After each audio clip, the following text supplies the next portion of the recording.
to introduce today's development topic. So absolutely thrilled to welcome Ruan alongside Adie Twining today. Ruan is a 13-year-old student who experiences life a little bit differently. He is an amazing young man and an equally impressive student, and he's joining us today to share his experience with the network of what it is like to live with autism. We hope his presentation can leave you with some takeaways of how you can put children with autism at ease when conducting consultations, and also to ensure a comfortable and productive experience for all.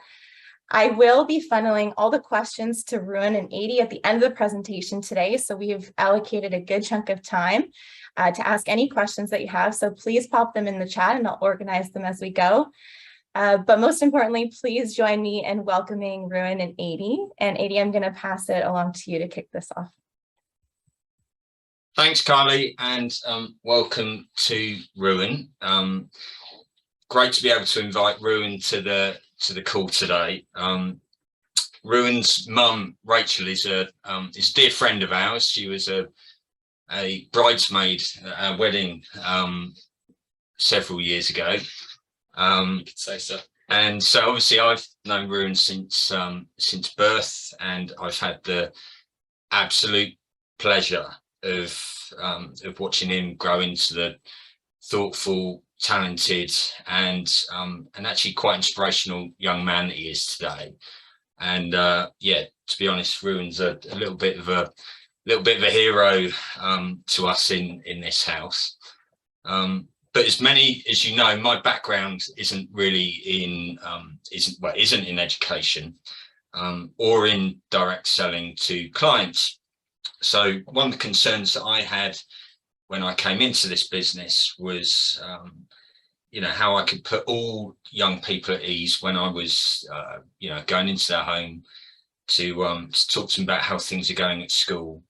But especially those who experience the world in a slightly different way to the way that I do. And Ruan has helped give me a greater understanding of how I can do that. And hopefully I'm sure he'll be able to do the same for you today.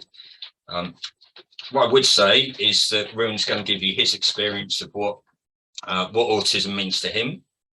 And but as you will be aware, that's different for different people. So it's not that Ruan's experience is the only experience. Different people will have experience that in completely different ways. But what Ruan's going to share is what it means to him. So over to you, Ruan. All right, thanks, Adie. So as you'll already know, my name is Ruan. I am 13 years old. I'm diagnosed high-functioning autistic. What I have would have been called Asperger's and sometimes still is, but isn't in a clinical setting just because of some negative association around Asperger's as a whole, the word, not the condition. But yeah, I'm diagnosed, have been since I was 8 years old. You may see, if you were to, read a diagnosis, you wouldn't really do this. You'd see it either down as ASC or ASD, so that's autistic spectrum condition or autistic spectrum disorder. I prefer condition, and I kind of prefer people to use that word too. But that is up to personal preference because they both are politically correct. So I have something else I'm 13. I'm not a professional, so anything I say is my experience and my experience only. Some bits are drawn from the experience of those around me as well, but just keep that in mind as we go through that I'm not a professional. So we're already on our first slide here. So this is a Maori word. I am not Maori, and I will do my best to say this, but if I don't do very well, I'm sorry to anyone who speaks the language. So it's Tati Wantang, I think, and it's the Maori word for autism. So it means in his, her, or my own time and space. So I find this is a really good word to summarize autism in a quick and condensed way that isn't too judgmental, and I find it's really good descriptor of what autism is on a whole. So if we move into the next slide, please. So what I will be covering in this presentation is going to be the 4 S's. So these are sort of my own little things. So they're going to be spectrum, stacking, stimming, and shutdown. So yeah, these are my own little creation, you could say.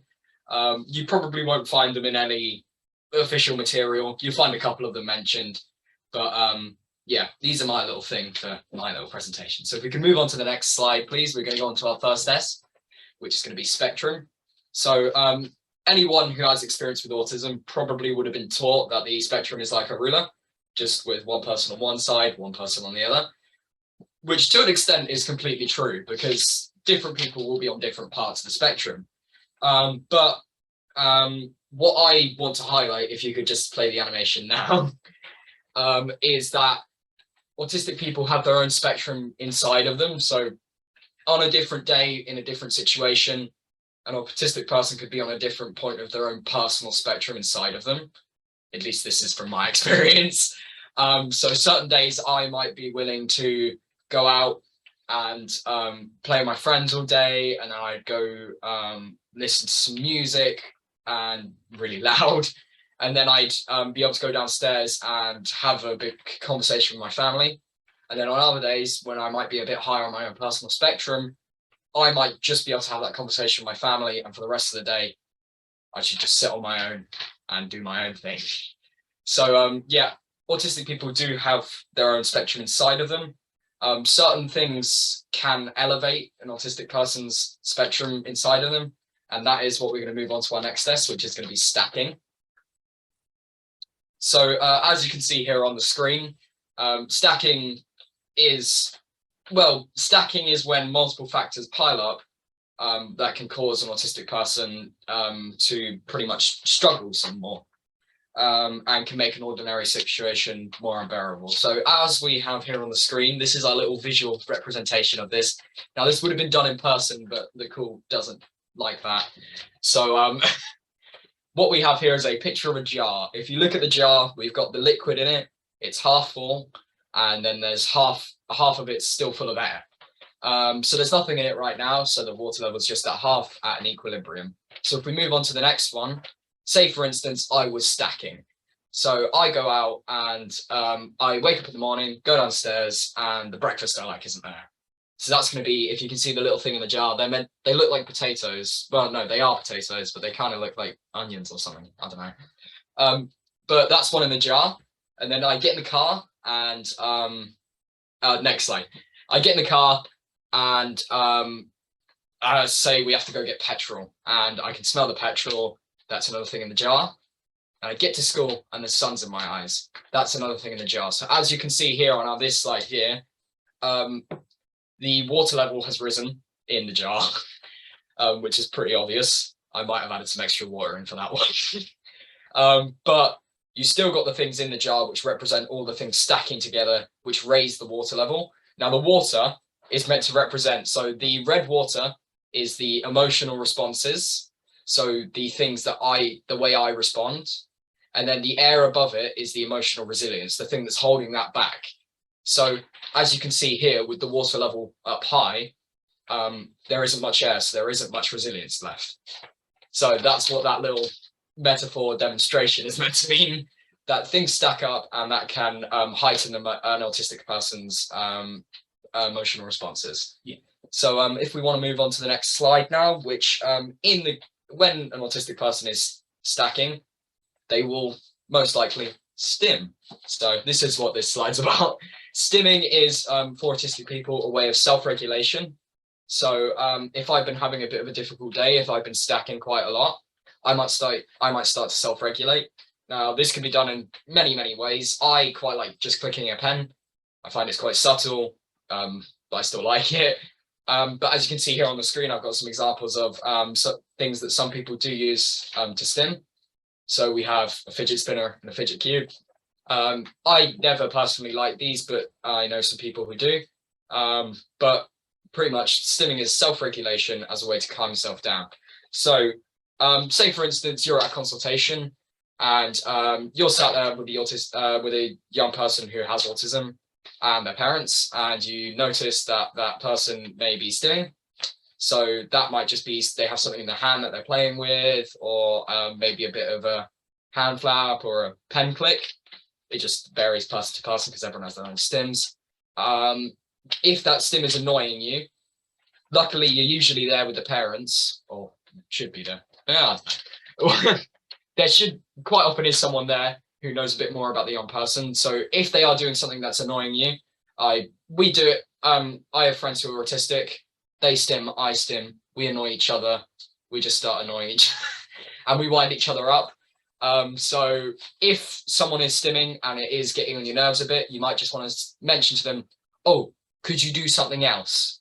So if you play the animation now, this is very important. It's big and in red.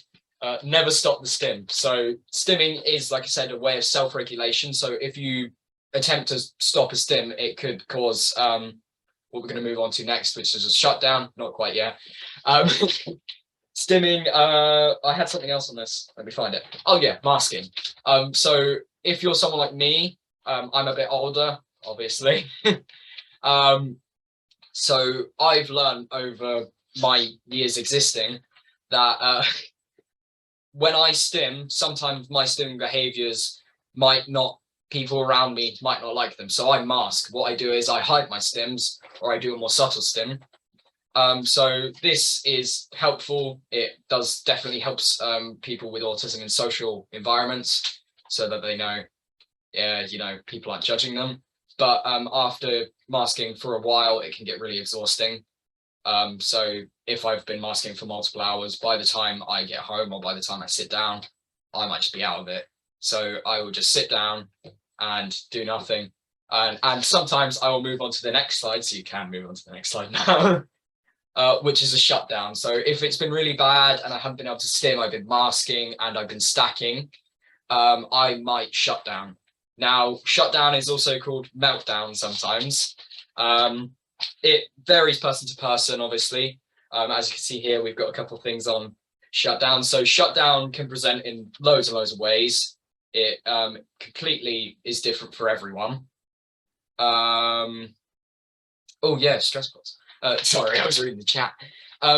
Meltdown is the more stereotypical shutdown kind of thing. So that is, screaming, kicking, what you might associate more commonly with an autistic person having a meltdown or shutdown. But some things can vary. So we have crying, shouting, running away, circling, jumping. I like circling. I especially when I was younger, if I was stressed out, I'd walk around my mum in circles. It drove her mental. But then you do have some more extreme behaviors that some autistic people may present. So you have fighting, self-harm, and then you do have things like elective mutism. So yeah, you do have some things like elective mutism. So an autistic person might decide to not speak to anyone, which I'll be honest, I do sometimes. I will shut my door and just not speak to anyone for a couple hours. And that is my way of regulating. So if you want to play the next animation, when an autistic person is in a shutdown or a meltdown, here's a little list of some things that you can do to help out. So the first thing you do want to do in a situation is make sure they feel nice and safe. So if it was a specific thing that was triggering them, you might want to take them out of the room, somewhere else. Or if you say it was a specific noise, you might want to stop that.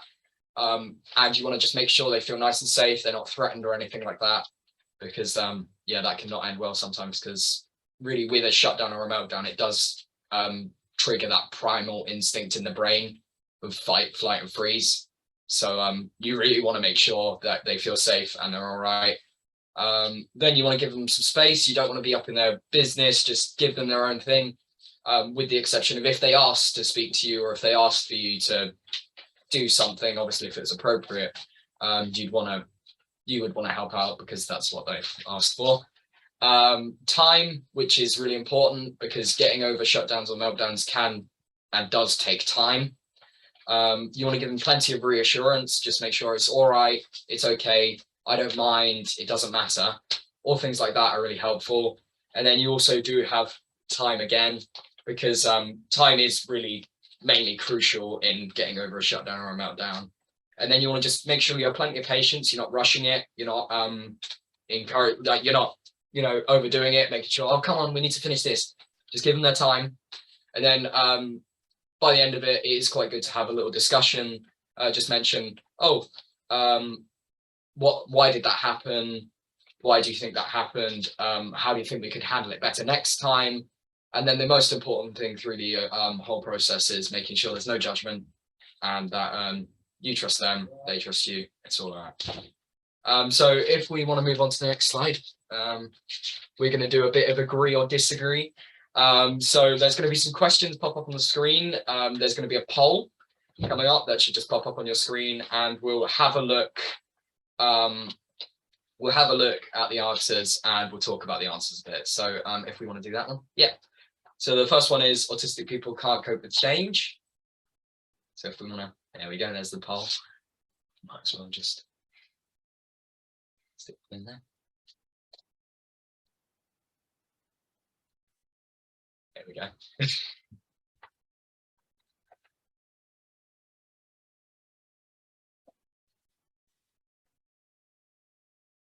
Hey, Carly, I'm just going to jump in really quickly. Are you seeing the poll on your end? Yes, I am. Okay, it just disappeared on my end. Are you able to manage it on your end? Yes. Okay. Let me do that. I will share the results now. Yep. All right, so we have 10% agree and 90% disagree. Well, that's a good answer, actually. I think last time I ran this, it was a bit different, but if we want to move on to the next slide. All right, so autistic people can cope with change in general, but we do, in general, again, respond better with prior warning.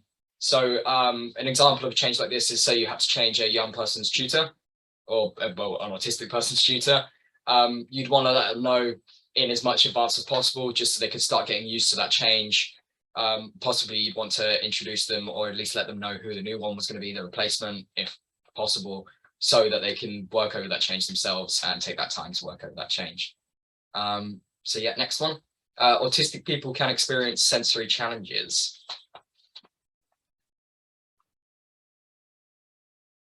Danya, do you want me to launch the second poll or do you have it on your end? I do not have it on my end. Okay, let me try. No problem. The wonders of technology.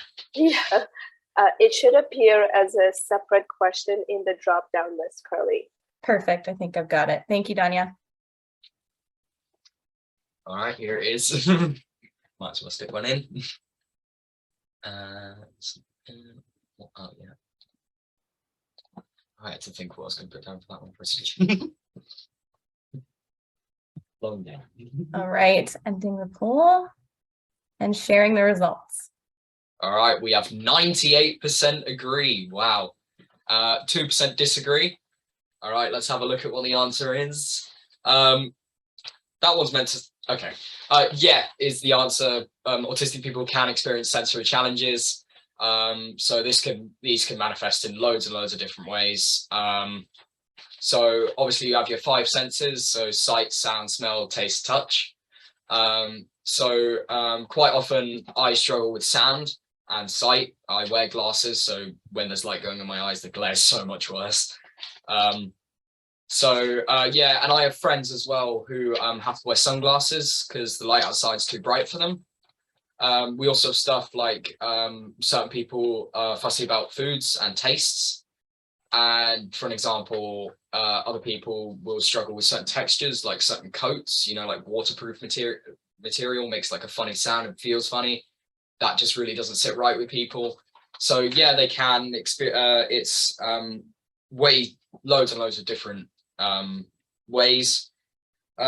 Sometimes autistic people are not aware of certain sensory feelings. So say, for instance, if I was sat in this room right now and it's 30 degrees, but I was focused on one of the games I'm playing on my computer, I wouldn't notice that it was really hot and I'd still have a jumper on and long tracksuit bottoms. So I'd start getting really hot.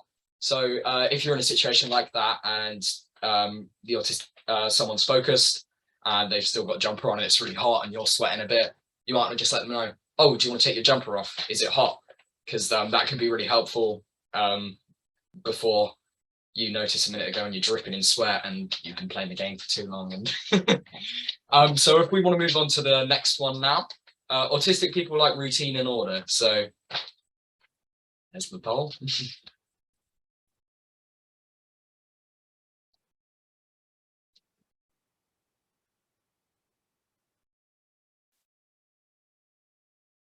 All right, I'm going to go ahead and end the poll and share the results. All right, 96% agree. If you want to show what's next on the slide, this is a picture of my bedroom on a good day. As you can see, we've got clothes, a kit bag, my school bag, more clothes on my bed, and then just some random textbook on the floor. So at least in my case, I like routine and order of things like games or say rules, but I can't stand having to order and routine things, like make routines. It's just not a skill I've picked up. So I like routine and order, but I absolutely hate having to make routine and order. So yeah, it's really is based on that. Like I mentioned, I like games and the structure and rules. So I might struggle if we were playing a game, say with a teacher outside, or if we were, I don't know, just playing a game, say tag, I tagged someone and then the teacher went, oh, no, that's a trial run. That would annoy me because I'd be like, well, I didn't know it was a trial run. You never said there was going to be the trial runs. So pretty much we like, at least in my case, and I would say the case of my friends as well, we like routine and order, hate having to create routine and order. Autistic people have special talents.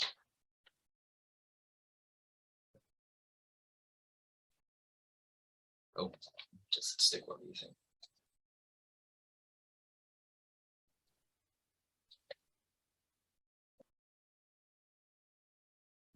All right, we'll end the poll here and share the results. All right, 91% agree and 9% disagree. Very interesting. So if you, like it says here, everyone has a special talent. I can guarantee everyone in this call here will have that one thing that they're just really good at. And you don't particularly know why you're really good at it. You're just really good at it. But we're not all like Rain Man. We can't all count all the toothpicks on the floor. And we can't all memorize the periodic table. But one of the things that does come along on the side with autism is hyperfocus, which is really cool, pretty much. Like I mentioned before, sometimes when we aren't noticing when it's too hot or cold, it's because we're sometimes in hyperfocus, which is when we're just so focused on a task that we have no idea what's going on around us. You might have noticed it happen. A lot of kids do experience it. I've done it before, where I have got a new Lego set for my birthday and sat down and built it in about an hour, and I've barely moved, just putting all the pieces together, clicking it all together, and then it was done, and I just shot my entire family because it took no time at all and it was all done. Alongside with hyperfocus, you usually do get a bit of a special interest. So when I was younger, I was really into road signs. So while we were driving along, I could name every single road sign. And when I was 3 years old, I asked Father Christmas for a copy of the highway code. So I read the highway code when I was like 3 years old, and I would tell my mum when she was doing something wrong. So when now I've grown up a bit, I'm really into computers and everything sort of surrounding technology. So I've built a couple computers, and from what I've heard, it's pretty difficult, and I didn't struggle with it that much because I was just sat down and focused. So yeah, that's my special interest at the moment. But when you are doing a consultation or when you're setting up a tutor for someone, if they do have a specific special interest, it's really good and really positive to be able to play into that special interest and find that thing that a young person or whoever really likes, and be able to use that to your advantage to be able to get them to, you know, be interested and start learning really well. So that is that one. I think move on to the next one. Is there a next one? Yeah. Yeah, there is. Oh yeah, autistic people struggle to make friends. So let's wait for the poll.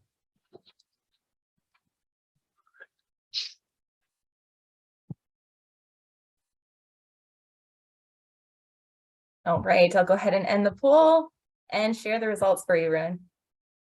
All right. Oh, this one's a bit closer than last time. The last couple ones, we've got 63% agree, 38% disagree. It's not quite half and half, but it's close enough. Some people do struggle at making friends. I personally have never really struggled, but others are really good at making friends, like me. But in the past, I've struggled to keep my friends, just because of some of the weird behaviors I have, or some of the things that I do that might turn, put other people off in a way. But there are, a lot of autistic people don't struggle with making friends at all. Some people do. It's pretty much just based on the person. Sometimes it can be things like autistic people feeling, the friends of autistic people feeling they have like no empathy, which I would say I probably struggled with when I was younger. But over time, it's a learned skill. Everyone learns it. All autistic people most likely do end up learning it, but to more people, it comes more natural than others. So I have one more thing on this. Oh yeah, sometimes autistic people can have a tone of voice that may seem really rude, or they might say something that sounds rude. It's probably not rude. We probably just don't have any idea what the right sort of tone is, or the way to say it. Say it right. So yeah, that last one now. All right. Out goes the poll. You're doing an amazing job, Ruan. Thank Just you. have to say. This is incredible. Thank you. All right, I'll go ahead and end the poll here and share the results. All right, we have 91% agree and 9% disagree. Right, if you want to show the thing on this one, it's a trick question. I'm 13. I'm not a professional. I would not know if any of you are on the spectrum. Honestly, a lot of people are, and they don't know that they are. Not everyone is.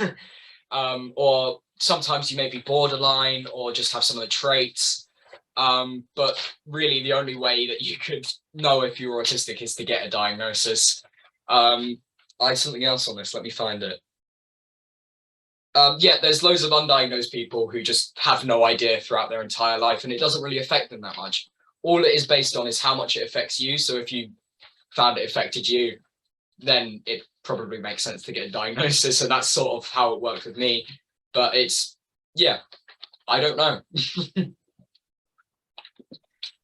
All right, that concludes your slides, Ruan. So we are entering the Q&A portion of the call today. I am just going to, I believe Adie has a question for you, so I'm going to hand it over to him, and I'll funnel some questions from there.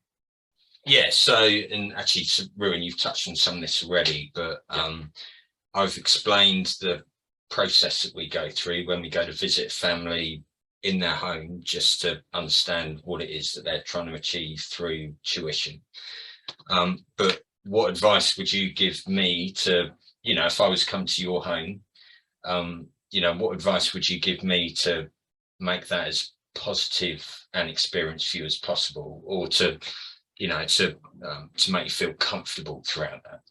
All right, so one of the first things that's quite good to notice is a lot of autistic people don't like making eye contact. I think I was meant to mention that somewhere, but what I've experienced before, especially with people that I don't know, if they're making really intense eye contact, it feels that their eyes are like gouging into my soul, and it's just not nice. So if you see, say, an autistic person who's avoiding your gaze, just sort of like turning away or hiding a bit, then you might want to just direct your gaze somewhere else. Just make sure you're not focusing on them too hard, because that can be really stressful sometimes. Then also you might want to notice if they're stimming. So if they have something in their hand, if they're playing with something, if they're clicking a pen, or any behavior that may be associated with stimming, just keep that in mind. make sure not to push too hard if they are stimming already, because that could lead to a meltdown or a shutdown. And also, if someone begins to stim over a certain topic that you bring up, so say you bring up school, they begin to stim a bit, or that stresses them out a bit, you might want to just redirect your question or reword it a bit, just because certain things can be particularly stressful, especially for autistic people. So yeah, in general, just don't be too intense with eye contact if they're avoiding it.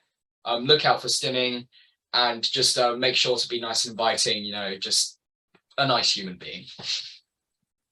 Incredibly useful Ruan tips for other franchisees. And there's a number of other questions in the chat. Ruan, I'm going to also share with you all the wonderful many compliments that are coming through in this chat following the call, just in case you've missed any. It is just absolutely incredible, the talent that you not only have to present, but the self-awareness and everything you brought to this presentation today is just so beyond your years, and we cannot thank you enough for the time that you've taken to speak with us today. So I'm going to funnel you a few questions. First comes from Jessica Bush. Ruan, can you give a few examples of what you personally do to mask? All right, so say a masking behavior would be either, for me, it'd be a more subtle stim. So like I mentioned, I like a pen click.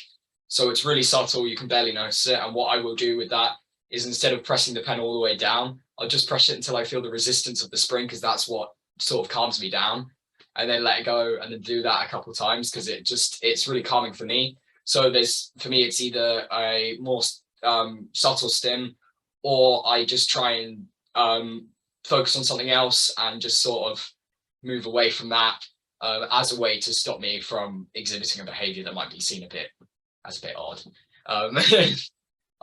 Obviously not all autistic people do mask, but that's the way and they do it differently, but that is the way that I like to do it. So yeah. Excellent, thank you. Okay, this next question comes from James Dolan. Ruan, does stimming help you to remove the rocks or potatoes to reduce the stacking? Another part of his question, how can others help remove these things or give more air in the jar? Is self-regulation the best method to avoid shutdown? So it definitely varies for me. What I like, so for me, sometimes stimming will definitely take some of the potatoes out of that jar, which I mean is, yeah, sometimes it does help, but sometimes the best thing for me is just go up and spend some time on my own. So it does definitely depend on the circumstance. What was the second part of the question again? Yes, no problem. How can others help remove these things to give more air in the jar? So the first, obviously, the most obvious thing would be if someone asks you to do something, I say, can you just leave me alone for a bit? Do that. Or if, say for instance, if they use a specific thing to stim, you might want to go grab that or go see if they know where it is, you know.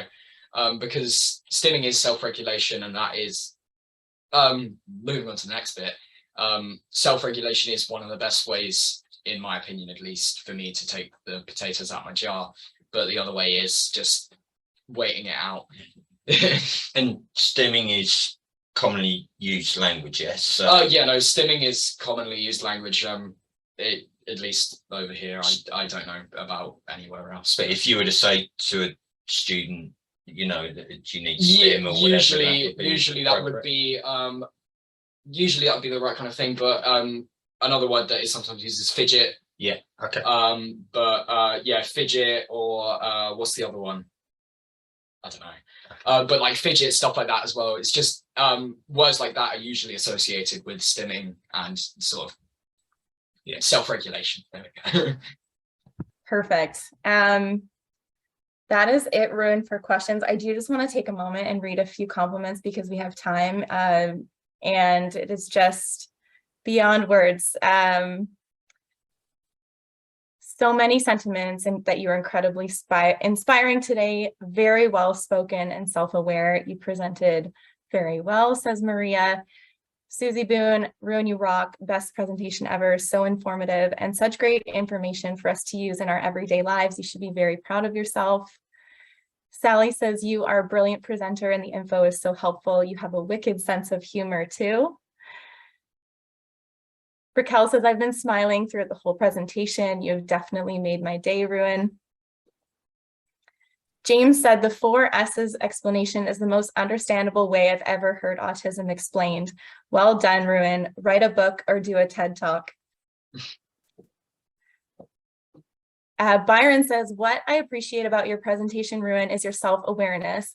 Undoubtedly, this is an asset that is a byproduct of your experience, so good for you. Some of us wish we were half aware as you are at your tender age. So I just want to take a moment before we launch the poll for today for the entire global team call. Thank you so much on behalf of all of us at home office and all of us around the world in the Tutor Doctor community, Ruan, for taking time. You are an incredible young man and you're very talented, and I can imagine this is only the start of your professional speaking career, so keep up the great work. Can I Adie? say for Ruan, we have a cards just to say thank you. Thank and you. we've got some Steam gift vouchers as well. Oh, thank Okay, you. Know what I like? You have already reached legend status in the Tutor Doctor family. So Thank you. Thank you very much for the time that you've given us. Thank today. you all so much for having me. Thank you all for your amazing compliments as well. It's really appreciated. Any questions, any additional questions, just direct them to Adie, who will send them to me. That's all right. Yeah. He will send them to me, and thank you very much for having me, and I hope you guys have a good day.